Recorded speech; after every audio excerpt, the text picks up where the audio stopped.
Hello, Business 345 students. This is Professor Hassey. We have an introduction video this week to our week number 4 work on chapters 3 and 4 in our business personal finance class. This week we have our first quiz on Wednesday, which will be take home due on Sunday evening, and we'll talk about that in class this week. Our main subject this week is we're going to be doing some review problems, and I'll show you where those review problems are, and we'll talk about those in class on tomorrow in Monday. And also we'll talk about financial services. And here's a brief video to introduce financial services.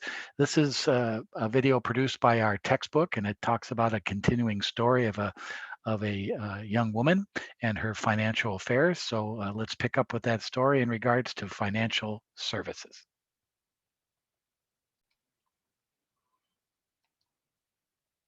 In this video, we will continue with the example of Jamie Lee and learn about savings plans and payment accounts. She is still 26 years old, in her last year of college, and working part-time at the bakery. She has been sticking to her budget and is on track to save the $9,000 she needs to start her cupcake cafe within the next 2 years. She is still sharing an apartment and splitting all non-personal expenses with her roommate, which has worked well for her.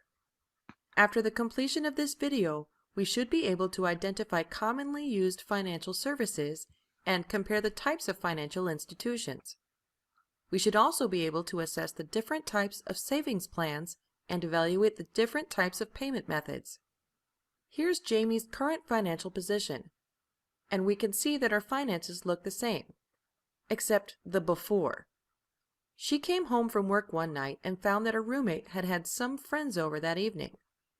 When she went to her room, she found her desk drawer open and her debit ATM card, checkbook, and Social Security card missing. She notified the police immediately and filed a report. The police told her to contact her financial institution, but it was Saturday night and she thought she would have to wait until Monday. However, by Monday, her checking account had been emptied. She did not have enough funds in her account to clear her monthly bills. Jamie's financial situation was a mess.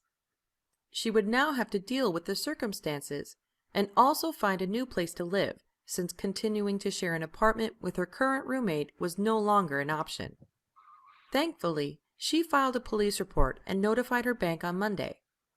Reporting the loss within 2 days limited her ATM debit card liability to $50. That did not help her checking account, which now has a balance of 0, in addition to a slew of overdraft charges. Given the current situation, Jamie will have to use her emergency funds. When she explained the events to her bank, they told her about several options for overdraft protection.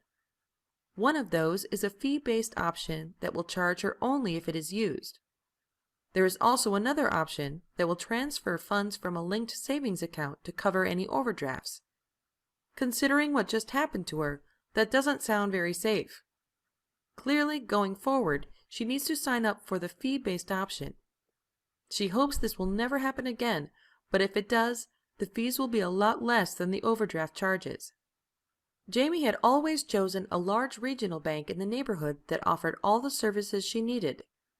But she now needs to take a much closer look at the services offered by her bank and compare it to other options. As a student and part-time baker, she doesn't need much in the way of services, but as she graduates and hopefully launches her cupcake cafe, she may need a broader array of services. So she needs to be sure her bank has those services available. The two most basic types of financial services are time deposits, which are savings accounts, and demand deposits, which are checking accounts, both of which she has.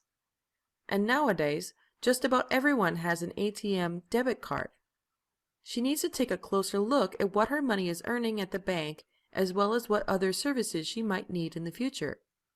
Here's a list of a few services she needs to check for at her bank and at a couple of other banks in town. The best possible rate on her savings accounts. The possibility of earning interest on her checking account. The minimum balance required to earn interest, to get free checking, and to get free online banking. the rates offered on certificates of deposit, CDs, and money market accounts, the competitiveness of the rates, the application of fees for using an ATM card, the small business loans offered by her bank. This could be critical when she gets close to opening her cupcake cafe. This is one of the 2 forms given at the end of Chapter 4 that provide a format to compare bank services. This form focuses on comparing savings plans such as interest rate paid, frequency of compounding, and minimum initial deposit. The frequency of compounding can make a huge difference in the returns she can earn on her money. The more frequent, the better.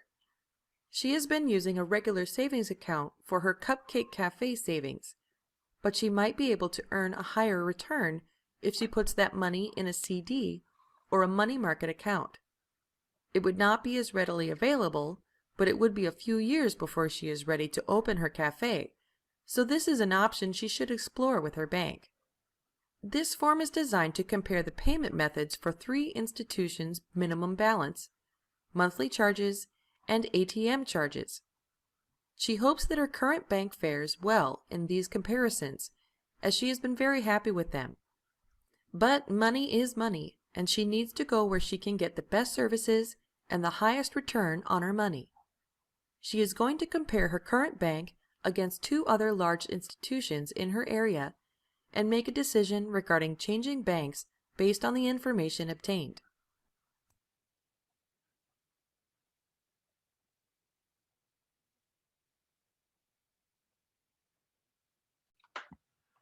Okay, a good video introducing financial services and the type of decisions you have to make as you're going out into the working world of what type of banking services do you need and where you can make a maximum amount of your money, but at the same time have security. And that's is one of the key points we'll be talking about financial services this week.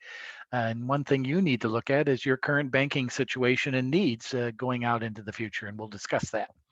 In addition, if you go to your course content section of Blackboard to week number 4, you'll see in-class review, which is a PDF file of some problems we will be reviewing in class Monday and Wednesday, which will prepare you for the quiz on chapters 1 through 4, which will be posted after our class on Wednesday and due next Sunday. So financial services is our topic this week. Look forward to seeing you all tomorrow morning, bright and early. Have a great rest of the weekend, and we'll see you then. Bye-bye, everybody.